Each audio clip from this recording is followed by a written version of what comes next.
Okay. Now, it's a great pleasure for me to, I was about to say introduce Dane Waters, who's been here before in Coventry, some of you will remember. Well, Dane and I have known each other for too long, I think. Way too long. Way too long, he thinks. In 1999, I was in Washington, D.C., I was talking to a new friend of mine who's sitting next to me, and I said, what should I get if I wanted to get something very American? And he said, you should get a copy of the Federalist Papers, which I've got here with me. So we went to Union Station, I think it's called, Union Station, where I got a copy of that. I also got a Republican tie with an elephant on, and you, of course, run the Elephant Project famously. Now, in those days, it was quite a different political environment. I think Bill Clinton must have been president still. We're just about to get the second George Bush. And we were sort of chatting away about politics. It was, again, as I said, it was a different time. And in some ways, at the time, reading the Federalist Papers seemed almost like a historical thing. It was just a thing that was written several hundred years, well, 200 years ago, 212 years ago at the time. Yes, higher maths, I know. Do you do math in Georgia? Well, Alabama, well, south anyway. Well, we're counting our cousins is what we're trying to do, which is... Okay, quite, yes, I knew you'd say that. But in those days, reading the Federalist Papers, as I said, was just... was almost like a historical exercise. And in this quite insightful book that the Federalist Papers is, Alexander Hamilton, now famous from a musical, wrote that of the necessity of having a constitution. And he said that the problem in many states is that you have, and I'll quote, you have individuals who begin their career by paying obsequious court to the people, commencing as demagogues and ending as tyrants. So commencing as demagogues and ending as tyrants. Now, in those days, it seemed impossible that America could ever walk down this path. So I suppose the starting point for me, Dane, is whether we are now seeing an individual who paid obsequious court to the people, who started as a demagogue, and the question is, where will he go? Where will he go?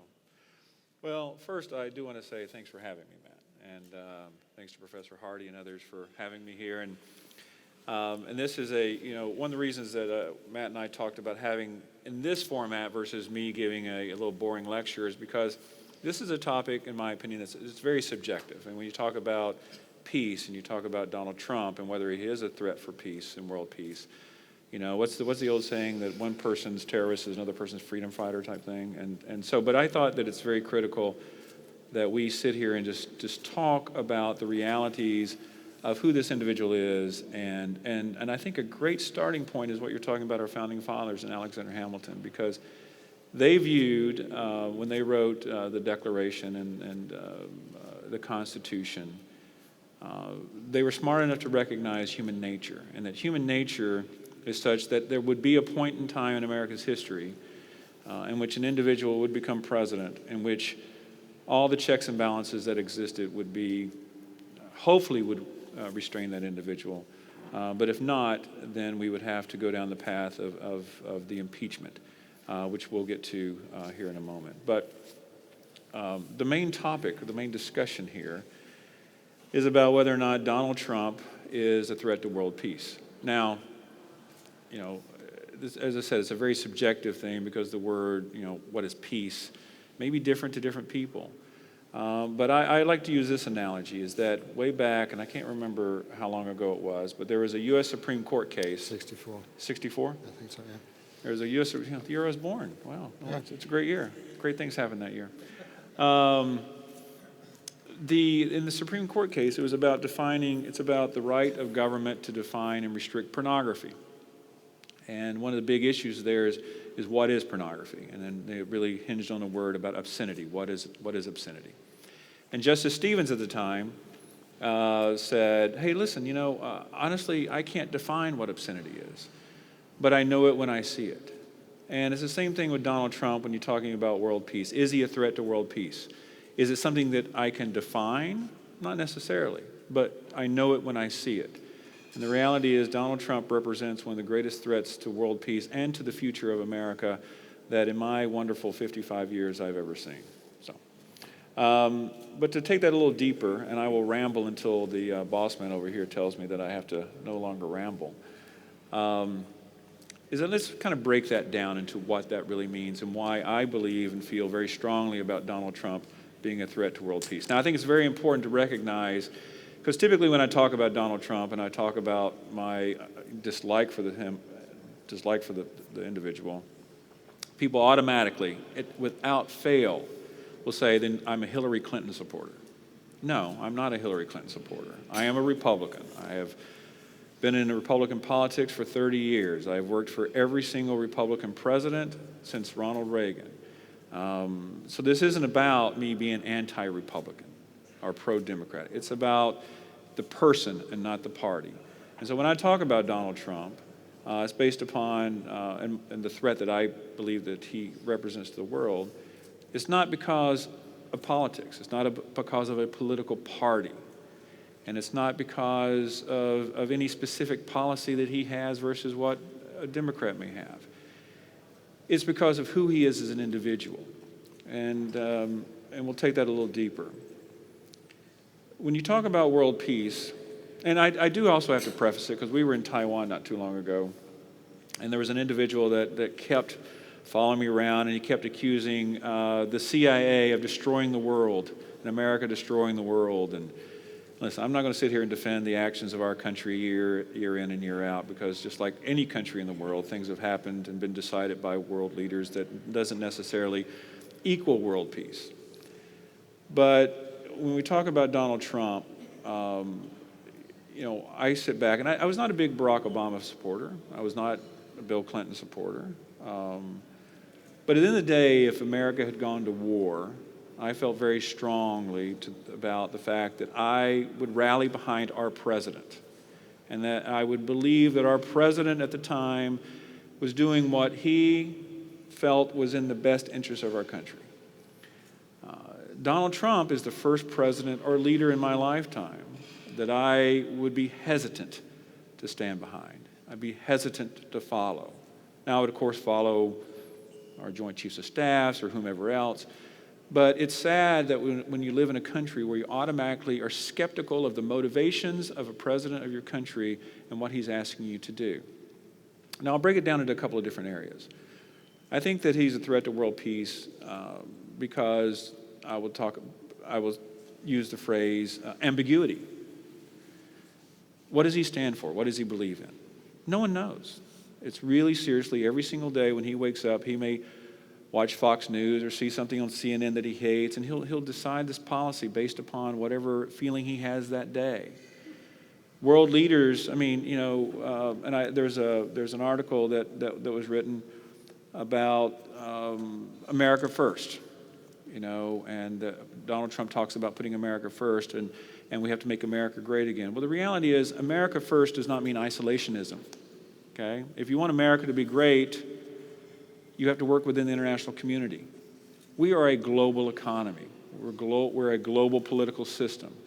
We are people without borders in many cases. We travel freely, except when Brexit comes and they're going to put a wall around Great Britain and no one can get in or get out, apparently. I don't know.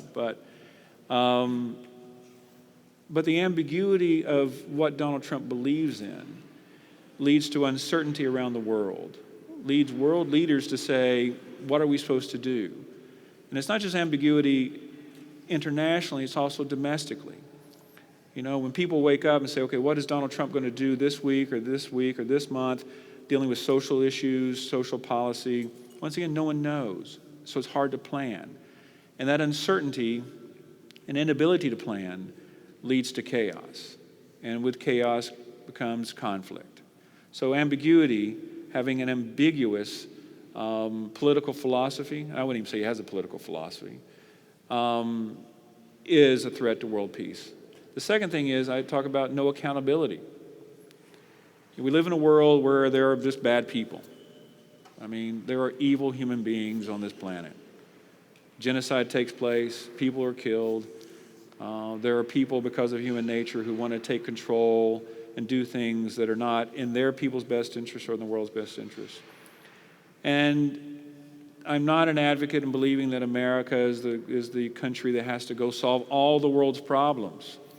But I do believe that with wealth comes responsibility, and I do believe that we as a country have an obligation to the world to work with other world leaders to solve problems and to bring accountability to those bad actors. And first and foremost, I'll talk about Russia. I'll talk about Putin. I mean, it's hard to go anywhere in this world where people aren't talking about what the Russians are doing, what Putin is doing, and there's absolutely no accountability that we as a country put to try to hold Putin accountable for his actions. Which basically, and then we look at China and what the economic issues and what the President Xi's doing there, there's no accountability. And so this lack of accountability has led to an environment where I strongly believe that it's going to be hard to hold anybody accountable, any leader accountable. Look what, I'll probably say it wrong, I always call him Erdogan, but look what's happening with the Turkish leader, where now he's talking about possessing nuclear weapons as well. These type of conversations, there was a deterrent in the past, and it was with America working with other foreign leaders and governments to say, listen, this is unacceptable. We must work together to make sure that there's this accountability so these bad actors don't get out of control. You know, in America, I guess when there's bad acting, you have the ability to turn the TV off, I guess. You don't have to see that actor, you know, but in my bad humor, so I apologize for that. But we're in a world now where these bad actors, we can't get rid of them. There's no accountability. And let's just even dig a little deeper into that. Let's look at what Donald Trump has done when I talk about the lack of accountability. One thing, is pulling out of the treaties that are very important to the world and the future of this world. One thing we talk about is the climate change. You know, he pulled out of that treaty. Well, the reality is, to me, that not only takes away, the lack of accountability means that America is no longer accountable. There's no accountability on America to ensure that we do our part to try to end the onslaught of climate change and global warming, which I also believe that if climate change and global warming is not addressed, then that is a recipe for conflict as well and a potential threat to world peace.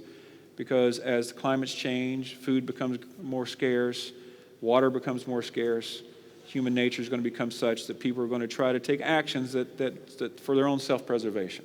So pulling out of that treaty, I feel was a detrimental or a step toward threat to world peace.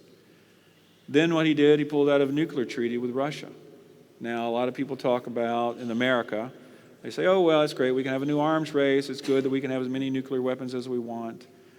But part of that treaty and pulling out of the treaty that a lot of people don't think about or talk about is the fact that one of the components of it, and this is a very overgeneralized discussion, is that it prohibited the distribution of land-based nuclear launch weapons around the world.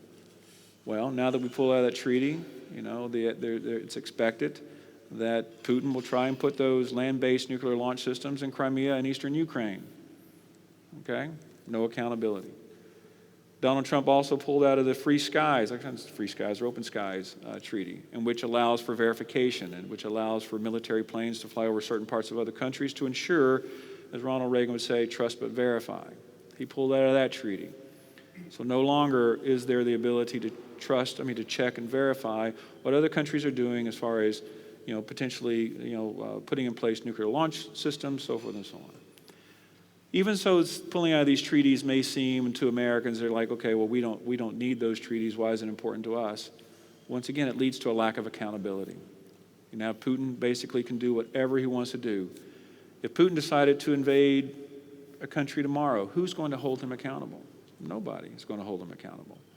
But couldn't you argue that nobody held Putin accountable when he walked into Crimea? That was under Barack Obama. Well, that's true. So what has changed in a way? Well, The rhetoric is different, but at least now we're talking to the North Koreans, and I think Donald Trump suggested he should get the Nobel Peace Prize for that. Now him being a very stable genius, as he said. But arguably, though he is obnoxious, and you could find his tweets obnoxious, tensions in Korea are less than they used to be. Are they? I mean, based on what? Based on the fact that, I mean, if you look the other day, you had North Korea looking at, they were very unhappy that the progress or lack of progress in the peace negotiations, so they're starting to rattle their sabers again. So I don't view, I mean, Donald Trump goes in there and says, okay, we're going to solve the problem in North Korea. What has been solved? What has been delayed? I mean, it's just been delayed, if anything else, but nothing's been solved. And when you look at what happened in Crimea, I mean, we can talk all day long about what's happening in Eastern Europe, and I just for full disclosure, I believe that what's happening in Ukraine is a perfect example of why Donald Trump is not suited for office, where, to me, Ukraine is the front line between the battle between Putin and keeping him accountable and him being just a tyrant and a terror to do whatever he wants to do around the world. And Donald Trump has based his foreign policy and his belief about Ukraine on his personal political animosity toward the country based upon some conspiratorial theory that they were the ones actually behind impacting the election and not the Russians. So we have a president of the United States sitting there and saying, I will not provide military aid to a country fighting Russia because I simply don't like the country, because they worked against me in the last election. That person is not suited for office. They just aren't. But I suppose that brings me on to, and I'm sorry well, I suppose the role here is that you're you, and I'm almost becoming an apologist for Donald Trump here. Yeah, what's up, man? Well, but that's my role.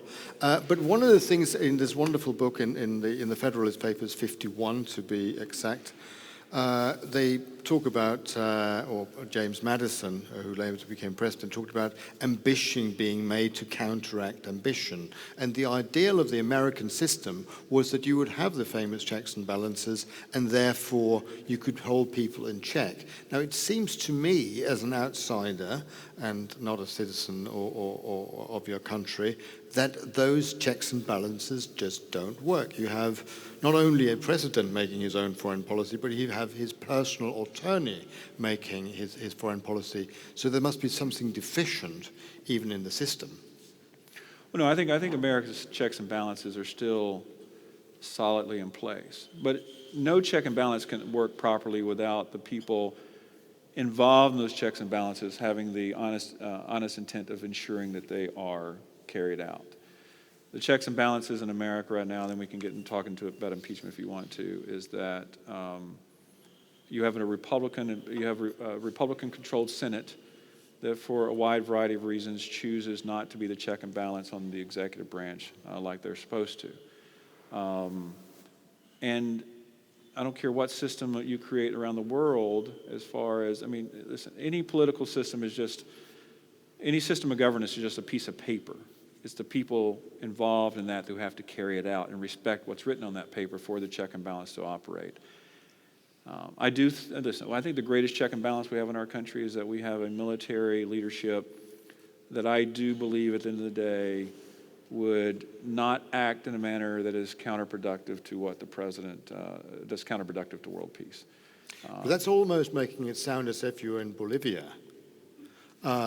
Which I'm using Bolivia not just as for a reason. I mean, in Bolivia you had a president who started claiming to be a friend of the people, was then elected, found out that he probably did not necessarily have the support of a majority of the people. He then started gradually but steadily to replace the judges of that country. That's what they've been doing in Hungary as well. They've been doing in Poland and indeed in the Philippines. And Donald Trump has sort of steadily put his own people as federal judges, Supreme Court judges. And couldn't he, by that, tilt the checks and balances in such a direction that he himself becomes untouchable? It'd be very difficult. I mean, the way our judicial system works, and there's no doubt that Donald Trump has nominated individuals to be in the federal judiciary that are very conservative in nature, that would be more supportive of his agenda. But the check and balance there is the fact, is the reality that our federal judges can be impeached, our federal judges can be taken away. And that the only way actually the judiciary can even be involved is if something is put before them for them to make a decision on. They cannot proactively go out there and make a decision on something unless there has been a lawsuit filed, unless a piece of legislation has been passed. So they can't be proactive, they're more reactive. So the check and balance by the judiciary, I think, is still solidly intact. But I think the check and balance on the by the legislative branch has basically been neutered at this moment in time, which is what is actually giving Donald Trump a greater authority to do what he wants to do than anything else. But I think what's critical is to talk about, when we talk about a threat to world peace, one of the things that Donald Trump is doing is that, there's so much division within our country. I mean, it's what's the old saying? I think Abraham Lincoln said it. I'm not as good as quotes as you are, Matt. So, I've got a book here, so it's easier for me. It's written down. Yeah. Well, can I use the cheat sheet too? Yeah. Was it a nation divided? I can't remember the exact phrase that Abraham Lincoln used to talk about, but the reality is, if America is divided, a house divided against itself, which is actually from the Bible, so it's quite appropriate. Yes. Abraham Lincoln didn't write that? Oh. No, he was quoting the Bible. Well, he was that old. He could have written it way back when, couldn't he? Yeah, a little bit older. A little bit older. Okay. But he had kind of the Moses beard going. Yeah, he does. Okay, yeah. But a house divided, and that's what's happening in the United States. Is that we are a divided nation, and and that goes to me to a threat to world peace as well. Where if there's conflict internal to the U.S., that has repercussions globally. And Donald Trump, it's just like I'm sure everyone has picked up the fact that I just really don't like this individual. I just don't, and I'm not going to make any beans about it. I firmly and gladly own the where I stand on him. But I think that living in a country, when I was flying the other day to back to the United States. And there was a lady on the plane, started chatting, and I didn't tell her what I did or where I was, but she started talking about, why can't the Democrats leave Donald Trump alone? I'm like, okay, what do you mean? And she says, well, because, he may not be the nicest guy in the world, he may have made some mistakes, but, we're going to have an election in a year. Why don't people just leave him alone, the Democrats leave him alone, and the people can vote in a year or so, whether they want to keep him or not. And the conversation that I thought about is this, it's about accountability. This is a lady who believes that the President of the United States can be able to do whatever he or she wants to do, and that the only accountability is an election. So therefore, between the time that person does something illegal or immoral or unethical till the election, it's okay. It's okay that they can do whatever they want to do. And so Donald Trump has created an environment in the United States where accountability is a foreign word, foreign term, that people should not be held accountable. And he's also, when I talk about world peace, he's also made it that, I've never seen how a political system in our country is so toxic as it is now. Republicans hate Democrats, Democrats hate Republicans. It doesn't matter what the issue is, doesn't matter what the subject matter is. It just matters that if you mention Nancy Pelosi's name to a Republican, they're immediately going to say something terrible and evil about her. You say the name Donald Trump to a Democrat, and the same visceral reaction is going to happen. So why are you, you've always been a Republican, a card-carrying Republican. You worked for Reagan, who was a relatively divisive figure, I recall. And worked for Dan Quayle, who was a fairly divisive individual. And now you find yourself on the side of Joe Biden and people who are Democrats. What happened to you? Is it just that you sort of, are you being played, are you being played by the Democrats and just the helpful Republican who doesn't like Donald Trump? No. Because that's what they would say to you. You've always been an anti-Trumper. We can't listen to you. Well, I know, and that's the problem. When I speak out about Donald Trump, as I said when I first started, automatically the perception is that I'm pro-Democrat, I'm pro-Hillary Clinton, I'm pro-Joe Biden. Listen, all I want, and a lot of people I know, they want, it's like what Boris Johnson said, not to quote Boris Johnson, God forbid, but, and not that I'm a Boris Johnson fan, but one thing he did say that I heard that I resonated is that this Brexit stuff must end. It must end. Whatever the ending is, it must end. Same thing about Donald Trump in America. This must end. And I feel strongly that, I just believe that our country will survive. I just believe that Donald Trump is a cancer on the White House, and that we will survive. But when you talk about Ronald Reagan being a divisive figure, listen, you didn't have Ronald Reagan out there supporting white supremacists. You didn't have Ronald Reagan out there on radio programs saying that people who live in Chicago aren't worth living. I mean, you don't have the nasty visceral stuff that Donald Trump says defies human decency in every stretch of the imagination. And division, you're going to have differences that leads to division. But when you have division caused by a lack of human decency, a lack of empathy, by total self-absorbing reasons based on narcissism, that division is the harmful division that we have in our country. That's being done for no other reason than out of Donald Trump's own self-interest. But outside of what's happening domestically, and we talk about internationally, when we talk about, to me, America's honor is one of the most important things in the world. And when Donald Trump decided to pull out of Syria, we literally left people who had given their lives to support us and to help bring an end to ISIS. We left them high and dry. We literally left pulling weapons away from them, leaving them there at the mercy of the Russians and the Syrians and the Turks. And to me, that's just an embarrassment as an American, the fact that we would make that decision. And that is a decision that was made by Donald Trump off a phone call with the Turkish president without talking to any of the national security advisors, without anybody at the DOD. And it's that impulsive decision. Listen, it's not easy being a leader of a country. I don't care what country it is. And Truman once said that if you want friends in Washington, D.C., get a dog, right? So it's a difficult job.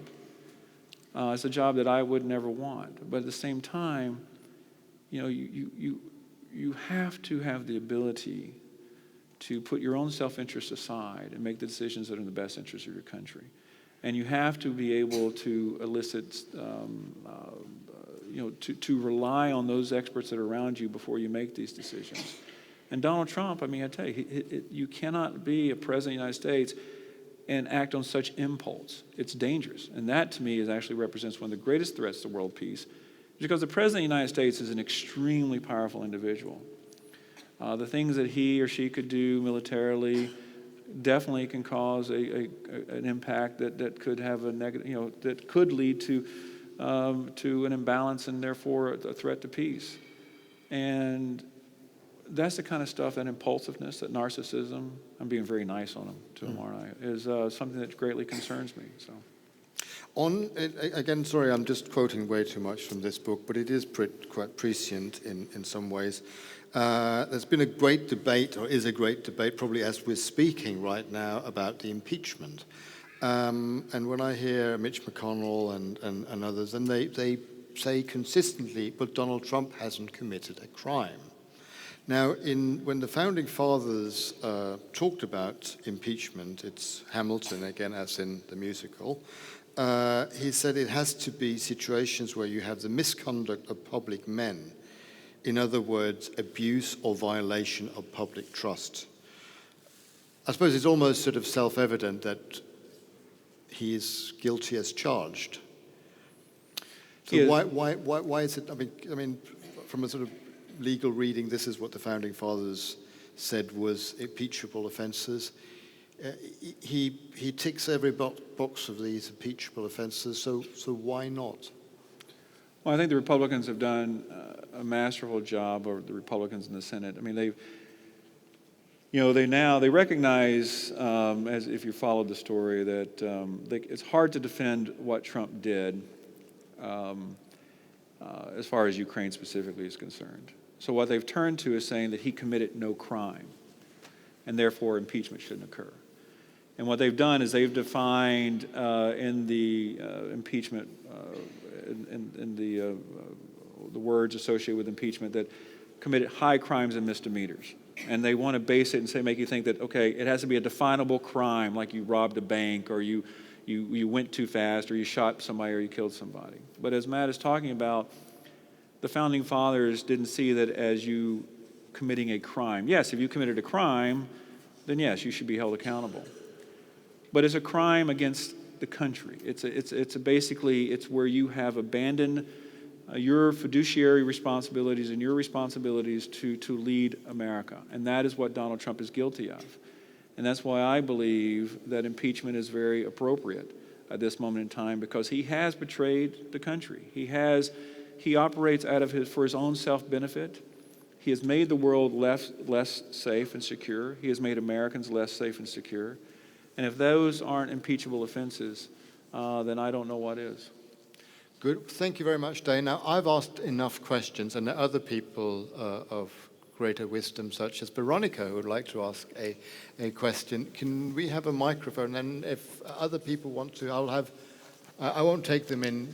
We'll have, yes, the gentleman down there with the beard afterwards. But you go first, Veronica. And everybody can say who they are. But I'm Veronica Angel, Johns Hopkins University.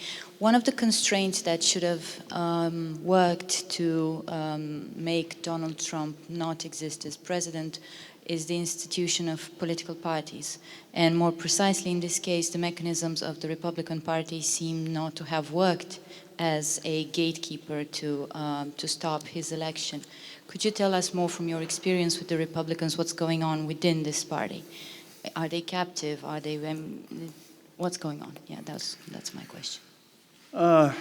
Should we answer each one after I ask? Is that what you'd like for me to do? Okay. yes, you should go.